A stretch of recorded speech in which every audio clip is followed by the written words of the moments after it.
बसंत पंचमी का त्यौहार नेड़े आ रहा है तो जिउं-जिउं लोगों वालों इस त्यौहार नूं मनाउण लई चाइना डोर वक्खो वक्खरे तरीकों नाल मंगवाउण की कोशिश की जा रही है। Bathinda which line China door मंगवा के धड़ल्ले नाल उसकी डिलीवरी भी की जा रही है। इसका खुलासा अज बठिंडा विखे ऑनलाइन चाइना डोर मंगवा के पुलिस के सुपुर्द करने का मामला सामने आया है। नौजवान सतिंदर कुमार ने दस्सिया कि ऑनलाइन शरेआम पाबंदीशुदा चाइना डोर की विक्री की जा रही है। उस वालों एक वैबसाइट राही चाइना डोर ते जिला प्रशासन को सूचना देने उपरंत मंगवाए गए सन। अज जदों डिलीवरी बॉय इन्हां चाइना डोर के गट्टू की डिलीवरी देण आया तो उस वालों इसकी सूचना पुलिस प्रशासन को की गई। सतिंदर कुमार ने दस्सिया कि डिलीवरी बॉय ने खुलासा किया है कि वह हुण तक 150 के करीब लोगों को चाइना डोर की डिलीवरी कर चुका है। सतिंदर कुमार नामक नौजवान वालों इस ऑनलाइन चाइना डोर की विक्री करने वाली कंपनी खिलाफ शिकायत भी दी गई है। पेश है बठिंडा तो साडे पत्रकार मास्टर खान की एक खास रिपोर्ट। मेरा नाम सतिंदर कुमार है और मैं शिवसेना पंजाब का नेशनल एडवाइजर हूं। जैसा कि पिछले कई दिनों से देखा जा रहा है कि शहर में चाइना डोर को लेके कई समाज सेवी संस्थाओं के द्वारा मुहिम चलाई जा रही है कि चाइना डोर को रोका जाए, लेकिन फिर भी कई लोग चाइना डोर को चोरी छुपे बेच रहे हैं। लेकिन हमारे ध्यान में एक मामला आया, सबसे ज्यादा मामला वो आया ऑनलाइन चाइना डोर का, जहाँ पे मोनोकाइट थ्रेड के नाम से धागा बेचा जा रहा है। लेकिन वो क्या कर रहे हैं, उसके ऊपर एक स्टिकर लगा देते हैं कि this thread not for kite flying, ये पतंग उड़ाने के लिए नहीं है। क्या सिर्फ इतना लिखने से उनका बचाव हो जाता है? तो हमने इसको जब एसएसपी साहब को ध्यान में ले आके और माननीय डीसी साहब के ध्यान में ले आया कि भाई हम इस तरीके से एक ऑनलाइन धागा मंगवाना चाहते हैं तो क्या हमें इसकी इजाजत मिलेगी, तो डीसी साहब ने ओके कर दिया और हमने एसएसपी साहब को एक रिटर्न में शिकायत भी दी कि इस तरीके से धागा मंगवाया जाएगा। तो उन्होंने कह दिया कि ठीक है मंगवाइए, लेकिन हमने उस शिकायत में लिख के दिया था कि जैसे ही हमारे पास कोरियर से आएगा हम तुरंत ही पुलिस को सूचित करेंगे।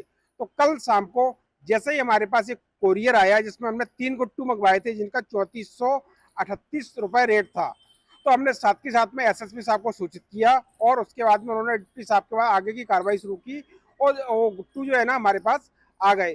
तो आज हम सुबह जब एसएसपी कोतवाली थाने में आए तो यहाँ पे हमने कहा कि हम इनको यहाँ पे सरेंडर कर देंगे, भाई ये है। लेकिन जब हमने जो कोरियर का जो लड़का था जो हमें डिलीवरी करने आया था उससे हमने पूछा कि भाई ये कोरियर से जो अब हमें चाइना डोर, जो जानलेवा चाइना डोर है, डीजीपी साहब के ऑर्डर है कि पाबंदीशुदा गैर जमानती धाराओं के साथ मामला दर्ज किया जाता है, शहर में कितनी जगह सप्लाई किया है। तो उस डिलीवरी बॉय का कहना यह था कि हम ये पिछले काफी दिनों से शहर में इसको हम दे रहे हैं, कोरियर के राही आ रहा है और डिलीवरी हो रहा है। शहर में करीबन हम 100 से 150 घरों में इस जानलेवा चाइना डोर को सप्लाई कर चुके हैं। लेकिन साथ में उन्होंने ये बताया कि हमारी जो शैडो एफएक्स कंपनी है ये तो कर ही रही है, लेकिन साथ में फ्लिपकार्ट, अमेजोन और भी कई कोरियर कंपनियां हैं जो इस तरीके के चाइना डोर को ऑनलाइन शहर में सप्लाई कर रही हैं। अब देखना ये होगा कि माननीय एसएसपी साहब या डिप्टी कमिश्नर साहब या डीजीपी साहब, चाइना डोर पर लॉ तो बना दिया, कानून तो बना दिया है, अब देखना होगा कि शहर में जो चाइना डोर सप्लाई हो चुकी है उसको उड़ाने से किस तरीके से रोका जाएगा और किस तरीके से उस पर कार्रवाई की जाएगी। लेकिन बात अगर वहीं मीशो कंपनी की बात करें तो मीशो कंपनी को मैंने ट्वीट करके बताया था कि आपकी साइट पर इस तरीके से जानलेवा प्रतिबंधित चाइना डोर बेची जा रही है, तो उन्होंने आश्वासन दिया था कि आगे से हमारे ऐसा नहीं हो जाएगा। लेकिन उसके बावजूद भी मैं 3 बार उनको ट्वीट कर चुका हूँ, हर बार उनकी तरफ से सिर्फ धोखा आश्वासन दिया जाता है। लेकिन आज भी उनकी साइट पे ये चाइना डोर मौजूद है, लेकिन उनकी तरफ से कोई भी कार्रवाई नहीं की गई। चलो जैसे आपने तो चलो कंप्लेंट कर दी, वो और 150 घरों में गई है, उसका फिर क्या हल है उसका? उसके लिए मैं एसएसपी साहब से यही करूंगा कि जो कोरियर बॉय हैं उनको बुलाया जाए, उनसे जानकारी ली जाए या कंपनी से डाटा निकलवाया जाए कि शहर में किस किस के घर में ये चाइना डोर गई है और उनके ऊपर भी बनती कार्रवाई की जाए, क्योंकि चाइना डोर खरीदना और बेचना दोनों ही कानूनी जुर्म है, दोनों ही इस जुर्म के भागीदार है, तो दोनों पे कड़ी कार्रवाई होनी चाहिए। अभी और भी आगे भी सप्लाई होगी? हाँ बिल्कुल हो सकती है। मैं जैसा कि मैंने बताया कि मीशो कंपनी को मैं कई बार ट्वीट कर चुका हूँ, हर बार उनकी तरफ से आश्वासन दिया जाता है, लेकिन आज भी उनकी साइट पे चाइना डोर उपलब्ध है, लेकिन अभी भी उनकी साइट से वो चाइना डोर हटाई नहीं गई। कौन से कोरियर का है ये हमारे पास जो आया ये फूड शैडो एफएक्स करके है, लेकिन जब हमने कोरियर बॉय से बात की तो उसका कहना यह था कि अकेली हमारी कंपनी नहीं है, और भी कई कोरियर कंपनी है, सारी कंपनियों के पास आ रहा है और सभी कंपनियां इसको शहर में सप्लाई कर रही हैं। मंगाया कि ਉਹਨੇ ਪਾਰਸਲ ਕੀਤਾ ਸੀ, ਉਸ ਤੋਂ ਬਾਅਦ ਅਸੀਂ ਪੜਤਾਲ ਤੋਂ ਬਾਅਦ ਕਿਹੜੀ ਹੈਗੀ ਆ ਇਸ ਤੇ ਕਿਹੜੀ ਅਗਲੀ ਕਾਰਵਾਈ ਕੀਤੀ ਜਾਊਗੀ। ਉਹਦੇ ਬਿਆਨ ਮੁਤਾਬਕ ਉਹ ਕਹਿੰਦਾ ਵੀ ਇਹਦੇ ਤਕਰੀਬਨ 100-150 ਬੰਦੇ ਨੂੰ ਹੋਰ ਵੀ ਸਪਲਾਈ ਕੀਤੀ ਹੈ ਉਸ ਡਿਲੀਵਰੀ ਬॉय ਨੇ। ਦੇਖੋ ਸਾਡੇ ਧਿਆਨ ਦੇ ਵਿੱਚ ਹਜੇ ਕੋਈ ਕੰਪਲੇਂਟ ਤਾਂ ਉਸ ਤਰ੍ਹਾਂ ਦੀ ਨਹੀਂ ਆਈ ਹੋਰ ਡਿਲੀਵਰੀ ਬॉयਜ਼ ਦੀ, ਲੇਕਿਨ ਇਸ ਮਾਮਲੇ ਦੇ ਵਿੱਚ ਜੇਕਰ ਕਿਸੇ ਵੀ ਪਹਿਲੂ ਤੇ ਅੱਗੇ ਜਾ ਕੇ ਕੋਈ ਗੱਲ ਸਾਹਮਣੇ ਆਉਂਦੀ ਆ ਤੇ ਕਾਨੂੰਨ ਦੀ ਜਦ ਦੇ ਵਿੱਚ ਆਉਂਦੀ ਹੈ ਤਾਂ ਬਿਲਕੁਲ ਉਸ ਤੇ ਜਿਹੜੀ ਹੈਗੀ ਹੈ ਬਣਦੀ ਕਾਰਵਾਈ ਕੀਤੀ ਜਾਊਗੀ। ਮੰਗਵਾਈ ਜਿਹਨਾਂ ਨੇ ਉਹਨਾਂ ਤੇ ਕੋਈ ਕਾਰਵਾਈ ਹੋਊਗੀ ਜਿਹਨਾਂ ਨੇ? ਦੇਖੋ ਹਜੇ ਤਾਂ ਇਹਨਾਂ ਦੀ ਸਾਨੂੰ ਐਪਲੀਕੇਸ਼ਨ ਪ੍ਰਾਪਤ ਹੋਊਗੀ, ਕੋਈ ਇਹਨਾਂ ਨੇ ਸਟੇਟਮੈਂਟ ਨਹੀਂ ਲਿਖਾਈ। ਅਸੀਂ ਇਹਨਾਂ ਨਾਲ ਕੱਲ ਵੀ ਰਾਬਤਾ ਕਾਇਮ ਕੀਤਾ ਸੀਗਾ, ਲੇਕਿਨ ਸਾਡੇ ਕੋਲ ਕਦੋਂ ਵੀ ਕੋਈ ਲਿਖਤੀ ਰੂਪ ਦੇ ਵਿੱਚ ਆਉਂਦਾ ਉਸ ਨੂੰ ਅਸੀਂ ਵੈਰੀਫਾਈ ਕਰਾਂਗੇ ਤੇ ਉਸ ਤੇ ਕਿਹੜੀ ਬਣਦੀ ਕਾਰਵਾਈ ਜੇ ਕਿ ਉਹਨਾਂ ਨੇ ਕਾਨੂੰਨਾਂ ਦੀ ਉਲੰਘਣਾ ਕੀਤੀ ਹੈਗੀ ਬਿਲਕੁਲ ਕੀਤੀ ਜਾਊਗੀ। ਤੁਹਾਡੇ ਵੱਲੋਂ ਕੀ ਉਪਰਾਲੇ ਕੀਤੇ ਜਾ ਰਹੇ? ਸੀਨੀਅਰ ਅਫਸਰਾਂ ਦੀ ਹਦਾਇਤ ਨਾਲ ਸਾਡੇ ਵੱਲੋਂ ਅੱਜ ਸਪੈਸ਼ਲ ਮੁਹਿੰਮ ਚਲਾਈ ਗਈ ਹੈਗੀ ਆ। ਅਸੀਂ ਹਰੇਕ ਸ਼ਾਪ ਜਿਸ ਤੇ ਪਤੰਗ ਆਦਿ ਡੋਰ ਵਗੈਰਾ ਵਿਕ ਰਹੀ ਹੈ ਉੱਥੇ ਅਸੀਂ ਉਹਨਾਂ ਦੇ ਸਟੋਰ ਨੂੰ ਜਾਂ ਕੋਈ ਹੋਰ ਬਣੀਆਂ ਜਗ੍ਹਾਵਾਂ ਨੂੰ ਚੈੱਕ ਕਰ ਰਹੀ ਹੈ। ਸਪੈਸ਼ਲ ਟੀਮਾਂ ਭੇਜੀਆਂ ਗਈਆਂ ਸਾਰੇ ਜ਼ਿਲ੍ਹੇ ਦੇ ਵਿੱਚ। ਇਸ ਦੇ ਤਹਿਤ ਸਾਡੇ ਵੀ ਥਾਣੇ ਦੇ ਵਿੱਚ ਸਪੈਸ਼ਲ ਟੀਮ ਕੰਮ ਕਰ ਰਹੀ ਹੈ ਤੇ ਜੋ ਕਿ ਇਹ ਕਾਰਵਾਈ ਲਗਾਤਾਰ 26 ਜਦੋਂ ਤੱਕ ਬਸੰਤ ਆ ਜਾਂ ਇਹ ਸੀਜ਼ਨ ਰਹਿੰਦਾ ਉਦੋਂ ਤੱਕ ਜਾਰੀ ਰਹੂਗੀ, ਤਾਂ ਕਿ ਇਸ ਜਿਹੜੀ ਇਹ ਸਮੱਸਿਆ ਹੈਗੀ ਹੈ ਡੋਰਾਂ ਦੀ ਹੋਰ ਇਸ ਤੋਂ ਲੋਕਾਂ ਨੂੰ ਨਿਜਾਤ ਦਿਵਾਈ ਸਕੇ ਅਤੇ ਜੋ ਇਸ ਗੈਰ ਕਾਨੂੰਨੀ ਧੰਦੇ 'ਚ ਉਹਨਾਂ ਤੇ ਸਖਤ ਕਾਰਵਾਈ ਕੀਤੀ ਜਾਵੇ। ਤੇ ਜੇ ਕੋਈ ਆਪਣੇ ਪਤੰਗ ਚੜਾਉਂਦੇ ਬੱਚੇ ਫੜੇ ਜਾਂਦੇ ਕਿਤੇ ਫਿਰ ਉਹਨਾਂ ਤੇ ਵੀ ਕੋਈ ਕਾਰਵਾਈ ਜਾਂ ਪੇਰੈਂਟਸ ਤੇ? ਦੇਖੋ ਇਸ ਗੱਲ ਨੂੰ ਵਾਚਿਆ ਜਾ ਰਿਹਾ ਕਿ ਉਹਨਾਂ ਤੇ ਵੀ ਕੋਈ ਕਾਰਵਾਈ ਜੋ ਕਿ ਉਡਾਉਂਦਾ ਕੀਤੀ ਜਾਣੀ ਬਣਦੀ ਹੈ ਜਾਂ ਨਹੀਂ, ਲੇਕਿਨ ਜੇ ਕਾਨੂੰਨ ਦੇ ਦਾਇਰੇ ਦੇ ਵਿੱਚ ਉਹ ਵੀ ਆਉਂਦੇ ਆ ਤਾਂ ਬਿਲਕੁਲ ਉਹਨਾਂ ਤੇ ਕਾਰਵਾਈ ਕੀਤੀ ਜਾਊਗੀ। ਮੈਂ ਤੁਹਾਡੇ ਜ਼ਰੀਏ ਵੀ ਇਹ ਲੋਕਾਂ ਨੂੰ ਅਪੀਲ ਕਰਨਾ ਚਾਹੁੰਦਾ ਕਿ ਸਾਡੇ ਦੁਆਰਾ ਤਾਂ ਲਗਾਤਾਰ ਚੈਕਿੰਗ ਕਰਕੇ ਇਸ ਕਿਹੜੇ ਡੋਰ ਚੈਨਾਂ ਨੂੰ ਅਸੀਂ ਰਿਕਵਰੀ ਕਰਨ ਦੀ ਕੋਸ਼ਿਸ਼ ਕਰ ਰਹੇ ਹਾਂ। ਲਗਾਤਾਰ ਸਾਡੀਆਂ ਸਰਚ ਆਪਰੇਸ਼ਨ ਜਾਰੀ ਆ, ਲੇਕਿਨ ਉਹ ਵੀ ਆਪਦੇ ਬੱਚਿਆਂ ਨੂੰ ਇਸ ਗੱਲ ਤੋਂ ਅਗਾਹ ਕਰਨ ਕਿ ਇਹ ਕਿਹੜੀ ਡੋਰ ਹੈਗੀ ਹੈ ਬੜੀ ਜਾਨਲੇਵਾ ਸਾਬਤ ਹੁੰਦੀ ਆ ਉਹਨਾਂ ਦੇ ਥੋੜੇ ਜਿਹੇ ਸ਼ੌਂਕ ਲਈ, ਤੇ ਉਹ ਵੀ ਆਪਦੇ ਬੱਚਿਆਂ ਨੂੰ ਸਮਝਾਉਣ ਤਾਂ ਕਿ ਅਸੀਂ ਵੀ ਕਿਹੜੀ ਹੈਗੀ ਹੈ ਇਸ ਦੀ ਲੋੜ ਨੂੰ ਹੀ ਬੰਦ ਕਰ ਦੇਈਏ, ਤਾਂ ਕਿ ਕਿਹੜੇ ਹੈਗੇ ਵੇਚਣ ਵਾਲੇ ਆਪੇ ਹੀ ਇਸ ਗੱਲ ਤੋਂ ਹਟ ਜਾਣਗੇ। ਇਹਦੇ 'ਚ ਇਹ ਜੀ ਕਿ ਦੇਖੋ ਜਿਹੜੀ ਪੁਲਿਸ ਵੱਲੋਂ ਸਖਤਾਈ ਕੀਤੀ ਜਾ ਰਹੀ ਹੈ ਉਹ ਨਾ ਕਾਫੀ ਹੈ। ਪੁਲਿਸ ਜੇ ਕੋਈ ਸ਼ੂ ਮਿਲਦੀ ਹੈ ਕਿਸੇ ਨਾ ਕਿਸੇ ਵੱਲੋਂ ਕੋਈ ਸੂਚਨਾ ਮਿਲਦੀ ਹੈ ਉੱਥੇ ਜਾ ਕੇ ਹੀ ਰੇਡ ਕਰ ਰਹੀ ਹੈ। ਵੈਸੇ ਤਾਂ ਇਹ ਵੀ ਡਿਲੀਵਰ ਆਮ ਹੀ ਹੋ ਰਹੀ ਹੈ ਤੇ ਉਸ ਤੋਂ ਇਲਾਵਾ ਜਿਹੜੀਆਂ ਆਨਲਾਈਨ ਕੰਪਨੀਆਂ ਉਹ ਡਿਲੀਵਰ ਕਰ ਰਹੀਆਂ, ਘਰੋਂ ਘਰੀ ਡਿਲੀਵਰ ਕਰ ਰਹੀਆਂ, ਉਹਨਾਂ ਵੱਲੋਂ ਵਿਕਰੀ ਜਿਹੜੀ ਹੈਗੀ ਆਨਲਾਈਨ ਸਾਈਟਾਂ ਦੇ ਉੱਤੇ ਪਈ ਹੈ।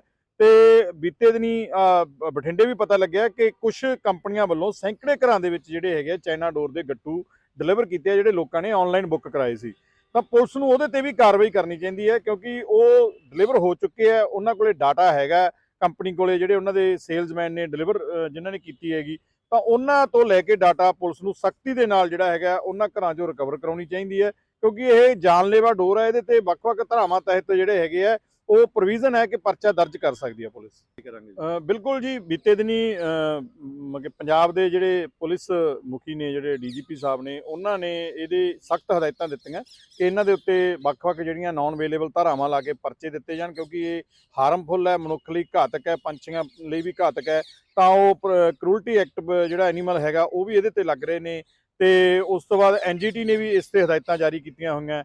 ਤਾਂ ਉਹ ਇਹ ਵੀ ਪੁਲਿਸ ਨੂੰ ਸਖਤੀ ਕਰਨੀ ਪਊਗੀ, ਨਹੀਂ ਤਾਂ ਬਹੁਤ ਜ਼ਿਆਦਾ ਨੁਕਸਾਨ ਹੋਇਆ। ਆਏ ਦਿਨ ਜਿਹੜਾ ਹੈਗਾ ਇਹਦੇ ਨਾਲ ਲੋਕਾਂ ਦੇ ਗਲੇ ਕੱਟੇ ਜਾ ਰਹੇ ਆ, ਹੋਰ ਅੰਗ ਕੱਟੇ ਜਾ ਰਹੇ ਆ, ਮੌਤਾਂ ਵੀ ਹੋਣ ਦੀਆਂ ਜਿਹੜੀਆਂ ਖਬਰਾਂ ਮਿਲਦੀਆਂ। ਤਾਂ ਪੁਲਿਸ ਨੂੰ ਚਾਹੀਦਾ ਵੀ ਜਿਹੜਾ ਉਹ ਡਿਲੀਵਰਮੈਨ ਬਠਿੰਡੇ ਕਾਬੂ ਹੋਇਆ ਹੈਗਾ, ਜਿਹਨੇ ਡਿਟੇਲ ਦਿੱਤੀ ਹੈ, ਡਾਟਾ ਦਿੱਤਾ ਹੈਗਾ, ਉਹਦੇ ਤੋਂ ਡਾਟਾ ਕਰਕੇ ਤਾਂ ਉਹ ਗੱਟੂ ਰਿਕਵਰ ਕਰਕੇ ਜਿਨ੍ਹਾਂ ਨੇ ਮੰਗਾਈਆਂ ਉਹਨਾਂ ਦੇ ਉੱਤੇ ਇਹ ਨਾਨ ਅਵੇਲੇਬਲ ਧਾਰਾਵਾਂ ਲਾ ਕੇ ਪਰਚਾ ਦਿੱਤਾ ਜਾਵੇ ਤਾਂ ਜੋ ਹੋਰ ਆਉਣ ਵਾਲੇ ਲੋਕਾਂ ਨੂੰ ਜਿਹੜਾ ਹੈਗਾ ਇਹ ਮੰਗਵਾਉਂਦੇ ਜਿਹੜੇ ਉਹਨਾਂ ਨੂੰ ਜਿਹੜਾ ਇਹਦੀ ਪਤਾ ਲੱਗੇ ਕਿ ਇਹ ਧਾਰਾਵਾਂ ਇਦਾਂ ਲੱਗਦੀਆਂ, ਇਦਾਂ ਇਹਨਾਂ ਤੇ ਪਰਚੇ ਹੁੰਦੇ ਨੇ, ਫਿਰ ਇਹ ਬੰਦ ਹੋਊਗੀ। ਜੇਕਰ ਅਸੀਂ ਸਿਰਫ ਅਖਬਾਰੀ ਬਿਆਨਾਂ ਤੱਕ ਸੀਮਿਤ ਰਹਾਂਗੇ ਫਿਰ ਇਹ ਬੰਦ ਨਹੀਂ ਹੋ ਸਕਦੀ ਜੀ। ਵਧੀਆ ਉਹਨਾਂ ਦਾ ਸ਼ਲਾਘਾਯੋਗ ਕੰਮ ਆ, ਉਹਨਾਂ ਨੇ ਅੱਖਾਂ ਖੋਲੀਆਂ ਕਿ ਦੇਖੋ ਆ ਸ਼ਰੇਆਮ ਮਿਲ ਰਹੀ ਹੈ, ਮੈਂ ਮੰਗਵਾਏ ਆ, ਮੇਰੇ ਕੋਲ ਗੱਟੂ ਨੇ, ਉਹਨਾਂ ਨੂੰ ਹੈਂਡਓਵਰ ਕਰਤੇ ਪੁਲਿਸ ਨੂੰ। ਤਾਂ ਪੁਲਿਸ ਨੂੰ ਇਸ ਤੋਂ ਜਿਹੜਾ ਹੈਗਾ ਜਿਹੜੀਆਂ ਉਹ ਕੰਪਨੀਆਂ ਦੇ ਰਹੀਆਂ ਉਹਨਾਂ ਤੇ ਪਰਚੇ ਦਰਜ ਕਰਨ, ਉਹਨਾਂ ਦੀਆਂ ਸਾਈਟਾਂ ਨੂੰ ਬੰਦ ਕੀਤਾ ਜਾਵੇ, ਉਹਨਾਂ ਦੇ ਜਿਹੜੇ ਕੋਈ ਵੀ ਡਿਲੀਵਰਮੈਨ ਹੈ ਜਾਂ ਉਹਨਾਂ ਦੀ ਬੁਕਿੰਗ ਦੇ ਜਿਹੜੇ ਕੋਈ ਏਜੰਟ ਨੇ ਉਹਨਾਂ ਦੇ ਉੱਤੇ ਪਰਚੇ ਦਿੱਤੇ ਜਾਣ ਤਾਂ ਜੋ ਇਹਨਾਂ ਲੋਕਾਂ ਨੂੰ ਜਿਹੜਾ ਹੈਗਾ ਇਸ ਚੀਜ਼ ਤੋਂ ਠੱਲ ਪਾਈ ਜਾ ਸਕੇ। ਲੋਕਾਂ ਨੂੰ ਜਿਹੜਾ ਹੈਗਾ ਮਾਨਯੋਗ ਐਸਐਸਪੀ ਸਾਹਿਬ ਨੂੰ ਮਿਲ ਕੇ ਕੱਲ ਨੂੰ ਇਹਦੇ ਤੇ ਜਿਹੜੀਆਂ ਨਾਨ ਅਵੇਲੇਬਲ ਧਾਰਾਵਾਂ ਹੈਗੀਆਂ ਉਹ ਲਵਾਉਣ ਦੀ ਜਿਹੜੀ ਹੈਗੀ ਆ ਬੇਨਤੀ ਕੀਤੀ ਜਾਊਗੀ।